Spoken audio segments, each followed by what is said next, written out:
Now, you've probably already clicked on dozens of videos explaining how you can make money online. And yet, here you are, still clicking on more. So, why hasn't it worked? Why aren't you a millionaire yet? Why are you still living the same life you lived as before you started watching these videos? Because while every video out there is talking about ideas for getting rich, they're not giving you the real formula. They're not telling you the steps you need to take before you start your business. Well, I'm going to be honest with you. I'm going to tell you the real reason that you don't have financial freedom, why you haven't set up a successful business. So, how about this? How about instead of watching another 50 videos on making money, 50 videos that got you nowhere, try sitting and watching this one video closely. Now, I can't promise that you'll get rich. If it was that easy, everyone would be. I can't promise that all of you will make it to financial freedom. And I'm not gonna lie to you, the journey of building a business is not an easy one. But I can promise that if you listen carefully and implement the steps in this video, you will have a better chance than the vast majority of people out there. So, let's get started. The real reason you don't have a successful business today is because this is gonna sound brutal, but I think you need some honesty. It's because you fear failure. You fear what could go wrong. You fear that you might not make it. It's not because you lack ideas. I mean, you could set up a YouTube channel, start selling on Amazon, try dropshipping, build a newsletter, become a video editor, and work with other YouTubers. Those are 5 legit business ideas, and they're all based on the internet, so all you need is a computer to get started. So, why haven't you? Well, for most of us, it comes from a fear of failure. But I'm gonna let you in on a little secret. The most successful people in the world, they all have something in common. They also have the most failures. These people are successful because they take swings and they keep swinging until they find success. You see, you don't need to be a genius to get rich. You don't need to be talented. You don't need to be good looking or even good with people. What you need is the right mindset. The mindset that if I keep swinging, eventually I will find success. Now, don't get me wrong. Pursuing the right business idea is going to get you a lot further than pursuing the wrong one. That's why in a bit I'm going to walk you through the exact business model that I believe is by far the best in the world today. It's actually the exact same one that I'm personally trying to build right now. But there's no point in me talking about a specific business model until we address this underlying issue. You see, until you conquer this, you could have the best business ever thought up, and it will get you nowhere. Also, I'm not gonna sit here and pretend that I'm this amazing business mogul, because I'm really sincerely not. I'll be honest with you, I'm very much at the start of my own journey. But I know that if I keep taking swings, eventually I'm gonna get there. This YouTube channel was actually my 5th business that I started while I was at university. The first 4, they all failed. And that's the harsh truth. You may have to go through 4 failures, maybe even more, before you find the thing you're good at. But I promise you this, if you adopt this mindset of bouncing back from failure, instead of letting it beat you down, you'll have a much greater chance of getting to financial freedom than the vast majority of people out there. So let's get practical. How do you actually overcome your fear of failure? Because I don't want to make one of those videos where you go away feeling inspired, but then that inspiration wears off after a few hours. No, I want to actually get specific. And I'll tell you exactly what worked for me. So I'm a big fan of Jordan Peterson, and he once described how he does difficult things. He sits there and he imagines the consequences if he doesn't do the difficult thing. So what do I mean by that? Well, the problem is when it comes to starting a business, you've probably sat there and felt the fear of what could go wrong, right? I could sit here and say, well, just push through that fear. But that's not gonna work, let's be honest. Fear is a natural human response and you can only push through it for so long. So instead, I want you to sit there and imagine your life if you never pursue financial freedom. Literally sit there and picture your life if you do not go for it. Imagine yourself as a 70-year-old. Vividly imagine, feel the regrets that you'll have inside, knowing you never pushed yourself, knowing you never fulfilled your potential. I want you to become even more fearful of not trying than the fear you have of failing. Now, I know on the surface this sounds kind of harsh, but this is actually the most freeing thing ever. Because once you can learn to build up this fear of not trying, you have no choice but to give it a go. It becomes the path which is less scary. And here's a little secret for you. Trying and failing is absolutely fine. Failing is nowhere near as bad as you've built it up in your head to be. Not trying, having those regrets, that's what really hurts. So once I started doing this myself, literally sitting there and just imagining myself as a 70-year-old man with regrets, personally, my life improved dramatically. So next, we're going to talk about the best business model in today's world. But first, I want you to practice this. Literally sit there, close your eyes, and imagine how you'll feel if you're 70 and you haven't even tried to set up your own business. If you never even tried to achieve financial freedom. Feel that regret. Feel that wasted potential and get so scared of that it makes the fear of failure seem tiny in comparison. Now let's take that fear into the next section and let's get specific with this business idea. I'm not going to make you wait. The business model I'm talking about is building a personal brand online. So let's talk about it. And first, why this business model? So back in our parents' generation, you could get rich buying property. Well, good luck doing that today. In the US, since 1965, the average house price has risen by 118%, while incomes have only risen by 15%. Housing proportionally is so much more expensive for us than it was for them. For them, jobs were different too. How many stories have you heard from their generation where people had one job for their entire career? Probably quite a few stories. Today, that basically doesn't exist. They also didn't have artificial intelligence looming and threatening to displace millions of jobs. I'm sorry to say it, but the era of getting a lifetime job, buying a house, paying off the mortgage, and retiring at a decent age, that era is over. Look around you, we live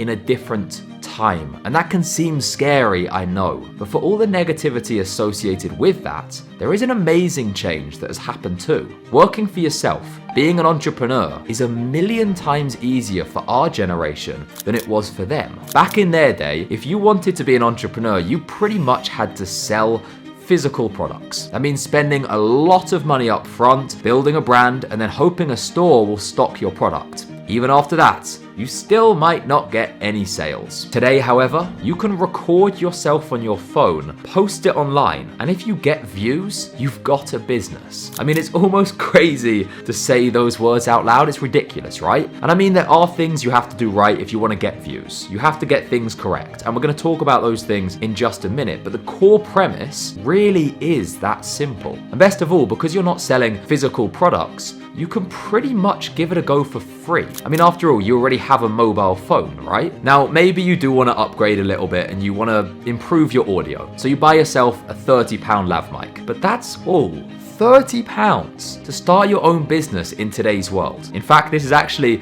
exactly what I did when I first started. Now, as I started making some money on YouTube, I reinvested it and eventually bought some better equipment. But the point is, I started with the most basic of setups. So what was I really risking? What are you risking? £30? I mean, I don't know about you, but I can easily spend that in a few hours in a pub. How about time? Let's be honest, most of you are probably watching Netflix for hours most nights. If you just take some of that time and put it into your business, again, what are you really risking? That you missed the latest Netflix crime documentary? Alright, okay, I love those too, but we're talking about the possibility of financial freedom here. And other than losing a little bit of time and maybe £30, there's virtually no risk. But while all of this is true, let's not confuse low risk with easy. Now, it is true that the risk is extremely low to set up one of these businesses. Just write it out and you'll see, surprisingly, it's not that risky. But it doesn't mean it's easy. Like I said at the start, this journey is not an easy one. So how exactly do you do it? How do you get views in this attention-based economy? Now, the first thing you need to do is pick whichever platform you know best. It doesn't matter if it's YouTube, Instagram, TikTok, Facebook, whatever it is. Now, personally, I would say YouTube is the best, but if you know one of these other platforms much better, start on there. You can always take your audience with you to YouTube later on if you choose. Now, once you've picked your platform, you want to pick your niche. Now, this is actually a lot simpler than it sounds, because it's probably something that you already love, something which you spend your free time researching anyway. If money was no object, ask yourself, what would you spend your time learning about just because you enjoy it? This could be fitness, sports, money, makeup, psychology. It could be literally anything. That's your niche. Why this? Because you probably already know a fair amount about it to start with, because when you go to record, your passion for the topic will come through the screen to your audience because you already love it. So why not try to make it your full-time job? Now, you might be thinking, but Tom, I don't know enough about this topic to teach others. I'm not an expert. I don't have a qualification. Well, here's the thing, as long as you're honest with your audience, that's not a problem. Now, if you pretend to be an expert when you're not, then yeah, of course that's an issue. You're being dishonest. Don't ever do that. But if you share your honest experiences and research with your audience, if you tell your audience, look, I'm not an expert, I'm just passionate about this topic, the same way as you, people will love your authenticity and honesty. For years, I was making videos on this channel about investing. I regularly shared with you that I don't have any qualifications specifically related to this field. Now, I did study a postgrad master's in business analysis, but the truth is most of my knowledge just came from research and reading books. And importantly, I regularly shared the many mistakes that I made along the way. You see, you may feel like you need to present this perfect version of yourself for people to look up to you, but the goal is not for people to look up to you. The goal is for people to connect with you, to relate to you. And what could be more relatable than someone who has made the exact same mistakes, someone who's gone through the same struggles, and then that person teaches others how to avoid these mistakes. So no, you don't need a qualification. No, you don't need to be perfect. In fact, the opposite is true. You need to share your mistakes. You need to be human. You need to show people a side of you that you probably don't want to show. But that's how we connect with other people. Now, I want to tell you the truth. I am pretty bad at this myself. I struggle with this for the longest time. For example, I used to think my natural voice was too boring for YouTube, so I would try to speak louder and more animated. I researched body language tips so I would look better on camera. Pretty damn sad.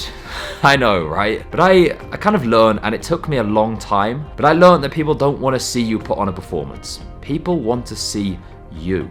If you're naturally shy or nerdy, don't try to pretend to be loud and outgoing. Just be yourself. And I know this is probably advice, be yourself, right? You've heard that from loads of people. So let me say it another way. Do you personally like shy people? I know I certainly do. Sure, it takes longer to get to know them, but shy people tend to be some of the kindest people you'll ever meet in life. Now, you probably feel something similar. So why would people not like you if you learn to embrace and show your shyness? I used to literally sit there on camera and say the words, "Sorry about my delivery, I'm not very good on camera." It was uncomfortable to admit, but I wanted to be honest with people. I mean, even today, after many years, I don't feel particularly comfortable on camera. I'm not a natural at this, and I feel awkward every time I sit down to record. Now, it does get better over time. It's not as bad as when I first started, but that feeling has never completely gone for me. I've just learned over time that that's okay. Instead of fighting that feeling, I've learned that it's all right. As I've learned about myself over the years, I've realized I'm an introvert, I'm a bit nerdy, and I like to spend hours researching these really niche topics. That's just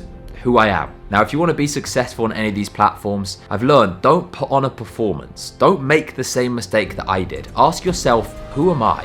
Which things do I feel kind of uncomfortable sharing with other people, but I think other people can relate to? And then be honest with your audience about all of those things. Just sit there and say it to them, even if to begin with, it feels uncomfortable. So if I can give you one overarching mindset of how to speak to your audience, it's to talk to them like a friend.